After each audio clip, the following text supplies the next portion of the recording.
Hi, I'm Lily, and I'm 31 years old. I just got married to Larry, who is 9 years older than me. But let's go back a little, shall we? Let me tell you about the day Larry and I first met. It was at one of those fancy garden parties our parents loved to host. I was 20, just out of high school, and Larry was 29, the new rising star at his father's company. I remember him walking up to me with a glass of champagne in his hand. "Lily Wright?" he asked, his voice smooth as silk. "I've heard a lot about you." I blushed, unsure of what to say. "And you're Larry. I've heard a lot about you too," I replied. He laughed, a sound that made my heart skip a beat. "Hopefully all good things," he said. We spent the rest of the evening talking, laughing, and, to my surprise, connecting in a way I hadn't expected. That night, our parents saw us together and started thinking about us getting married. It took a few more years, but eventually their plan worked out. Before we got married, we signed a prenuptial agreement. It was straightforward. If one of us cheated, the other could end the marriage and walk away with $7 million. I had no intention of cheating, so I signed it without a second thought. I remember the day we signed that agreement. My dad, a man of few words, but with a big heart, looked at me with concern. "Are you sure you're okay with this, Lily?" he asked, his voice steady but with a hint of worry. "Dad, it's fine," I reassured him, giving him a quick hug. "I trust Larry and he trusts me. This is just a formality." Larry was there too, and he was the one who insisted on signing the paper. "I don't want you to feel pressured, Lily," he said, his voice sounding a bit tense. "If you're not comfortable with this, we can talk about it more." But I just shook my head and smiled at him. "Larry, I'm fine with it," I said. "I trust you," I said. He seemed relieved and gave me a warm smile. "And I trust you, Lily," he replied. That was the beginning of our journey together. We got married in a grand ceremony that everyone talked about. I was excited about starting this new chapter in my life, completely unaware of the storm that was on the horizon. After the wedding, we moved into a beautiful house just outside the city. It felt like a dream come true living with Larry and waking up next to him every morning. He was sweet, caring, and for a while, everything seemed perfect. Our honeymoon was like something out of a fairy tale. We spent 3 weeks at a gorgeous beach resort, soaking up the sun and enjoying each other's company. But when we returned home, things began to change. Larry became a different person, distant, always lost in thought. He started coming home late from work and would go straight to bed without even saying goodnight. We began sleeping in separate rooms, eating at different times, and barely talking to each other. One day, I decided to confront him. "Larry," I said, trying to keep my voice steady, "what's going on? You've been acting strange ever since we got back from our honeymoon." He looked at me, his eyes no longer filled with the warmth they once had. "I've just been busy with work, Lily," he replied, avoiding eye contact. "But we hardly talk anymore," I continued. "We're living like strangers in our own home." He sighed, running his fingers through his hair. "I know, Lily. I'm sorry. I'll try to make more time for us." But nothing changed. In fact, things got worse. Larry started coming home even later, sometimes not until the early morning. He stopped eating with me, and we barely saw each other. I began to have doubts. Was he seeing someone else? The thought made me feel sick, but I couldn't ignore the signs. I decided to confront him again. "Larry," I said one night when he came home late, "are you seeing someone else?" He looked shocked by my question. "What? No, Lily, I would never do that to you." "Then why are you always out? You never spend time with me," I said, tears filling my eyes. "I told you it's just work," he said firmly. "I'm not cheating on you, Lily." But I couldn't shake the feeling that something was wrong. Larry was not the same man I had married. He was distant, cold, and seemed to be hiding something. I didn't know what to do. I loved Larry, but I couldn't keep living like this. I decided to start investigating. If Larry wasn't going to tell me what was happening, I needed to find out for myself. I began by checking his phone when he was in the shower. I felt guilty for invading his privacy, but I was desperate for answers. I didn't find any suspicious messages or calls, but I did find something that made my heart sink. Larry had been searching for apartments. Was he planning to leave me? I confronted him about it. Larry, why are you looking for apartments? Are you planning on leaving me? He looked shocked. No, Lily, I was just looking. I wasn't planning on leaving you. Then why were you looking? I asked, my voice trembling. I don't know, Lily, he said, barely whispering. I just need some space. One day, I decided to talk to my mom about it.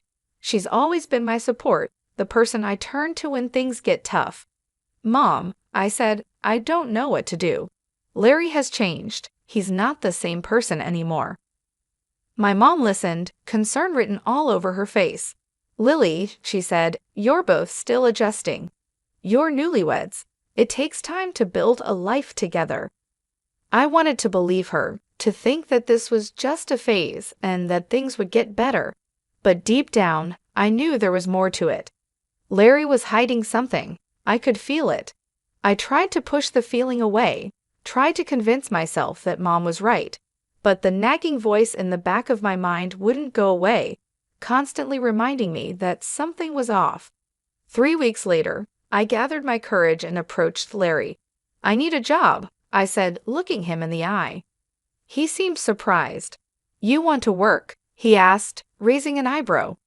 I nodded. Yes, I need to do something, Larry. I can't just sit at home all day. He thought for a moment, then said, I can offer you a job at my foundation.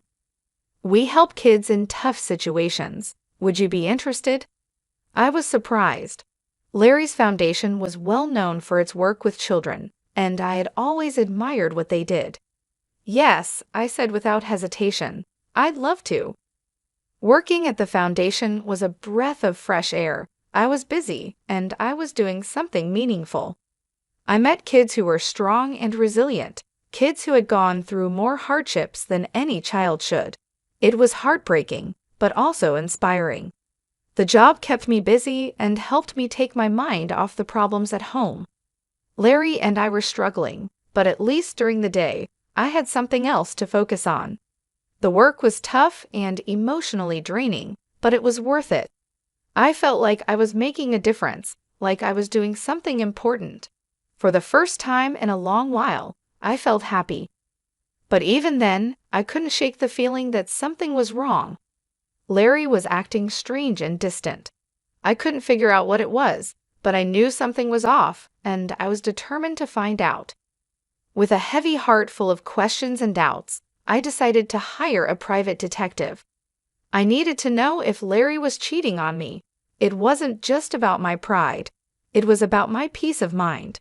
I couldn't live with constant uncertainty, always wondering what had gone wrong. There was also the prenup we signed before getting married.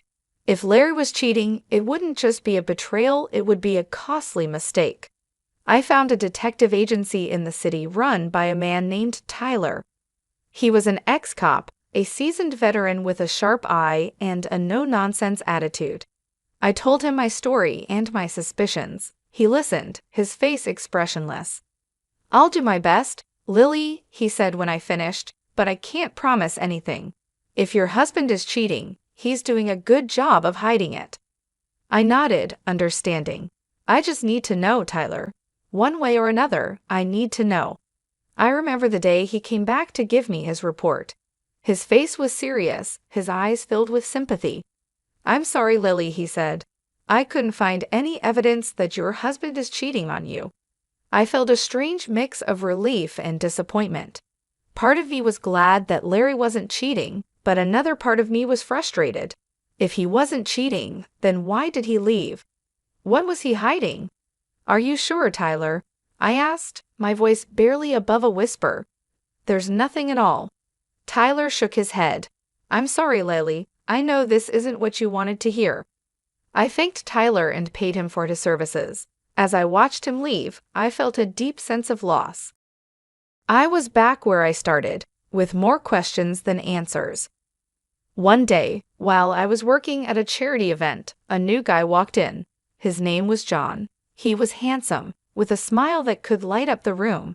He was smart, with a quick wit and sharp mind. He was funny, with a sense of humor that made everyone laugh. He looked like a famous actor, with his chiseled features and striking good looks. In short, he was my ideal man.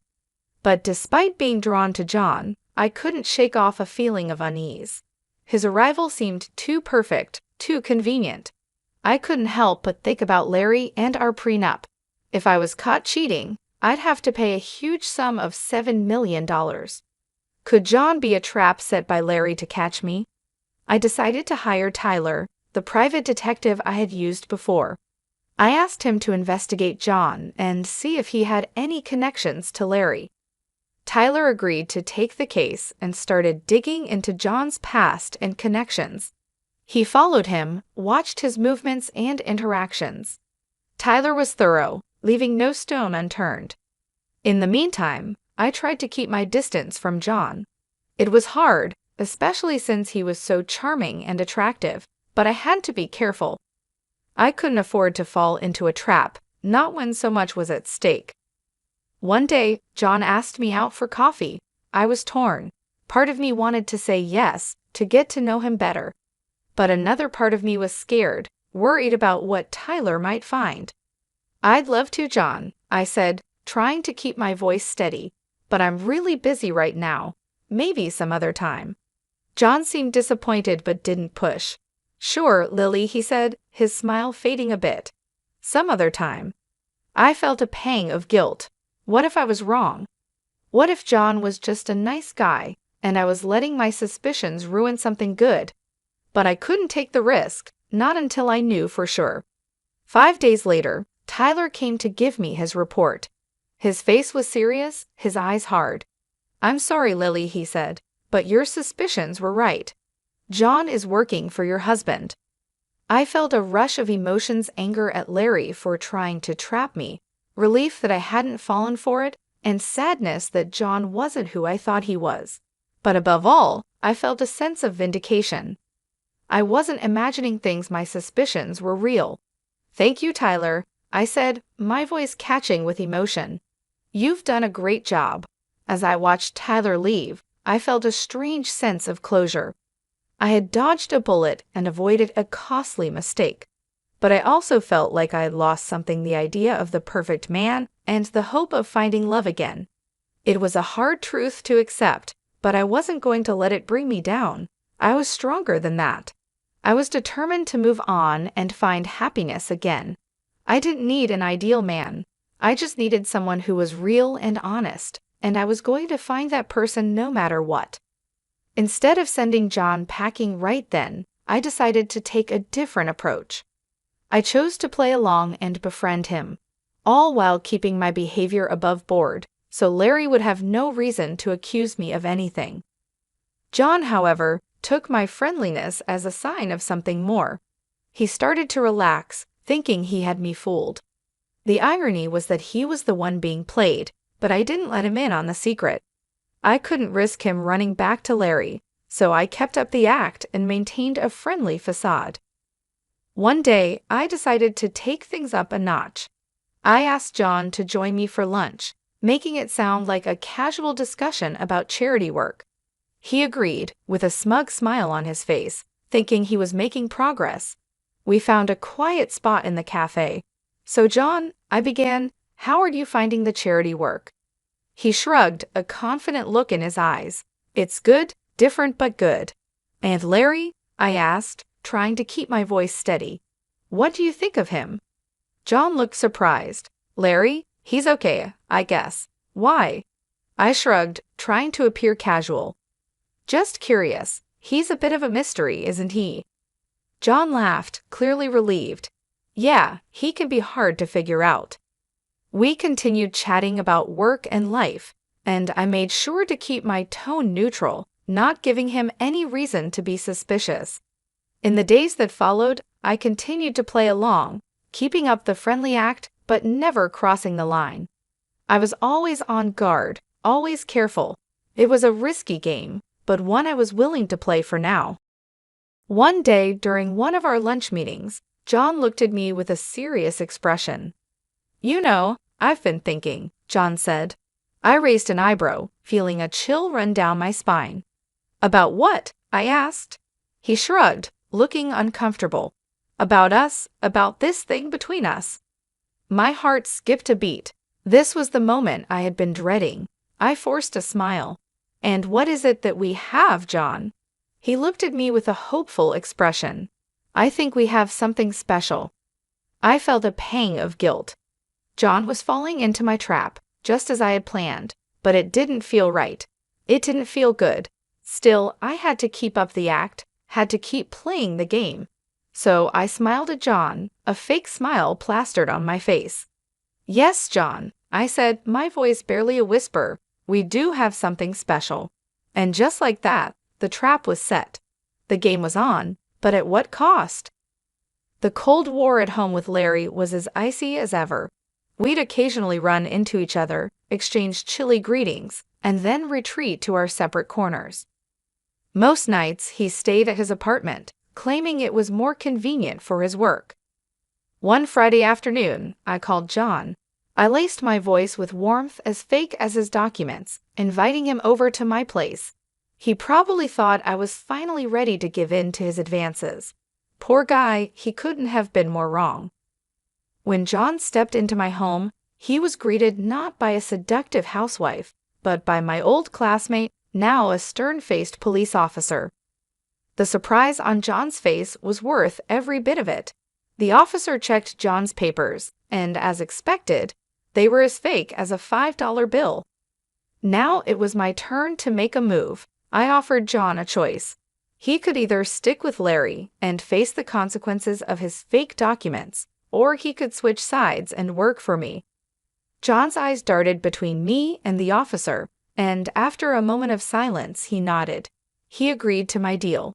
Checkmate, Larry. With that, the real game began.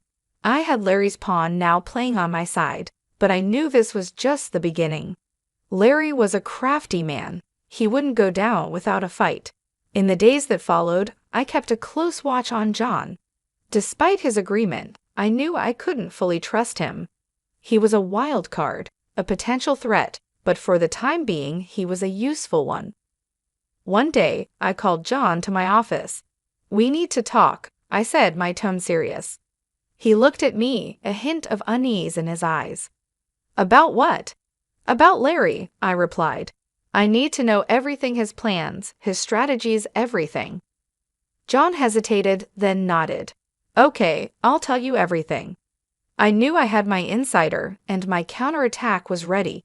But this was just the beginning. The real battle was still ahead.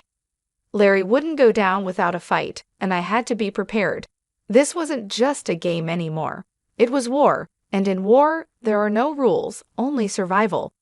Days turned into weeks, and I was getting anxious. I wanted to confront Larry, to show him I wasn't the pushover he thought I was. Tyler, who I turned to again, gave me some advice. "Push Larry," he suggested.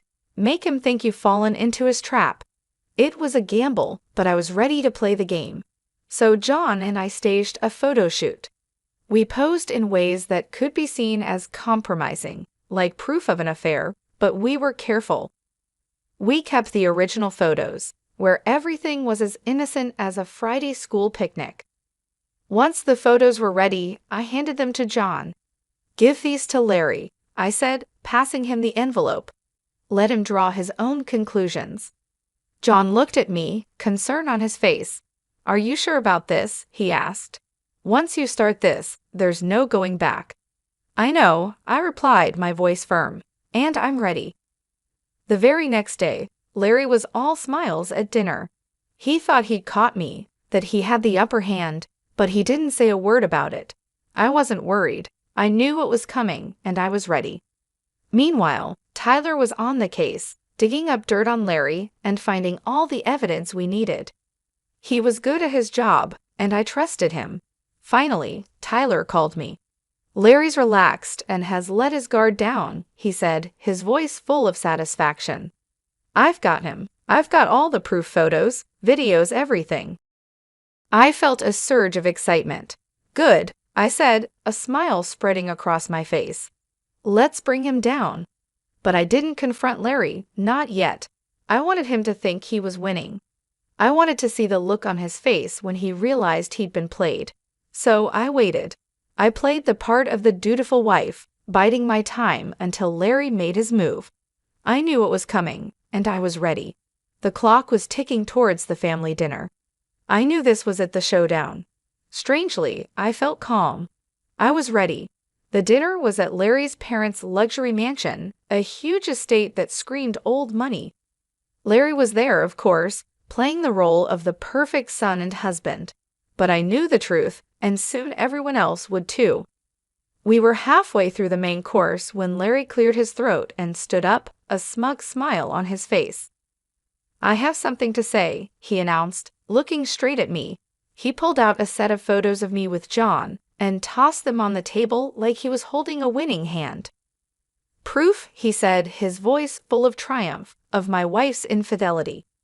The room went silent. I could feel everyone's eyes on me, but I didn't flinch. I was ready for this. I calmly stood up and met Larry's gaze. Yes, I said, my voice steady. I know this man, but he's not my lover. He's an actor hired by you, Larry, to frame me. I pulled out my phone and pressed play.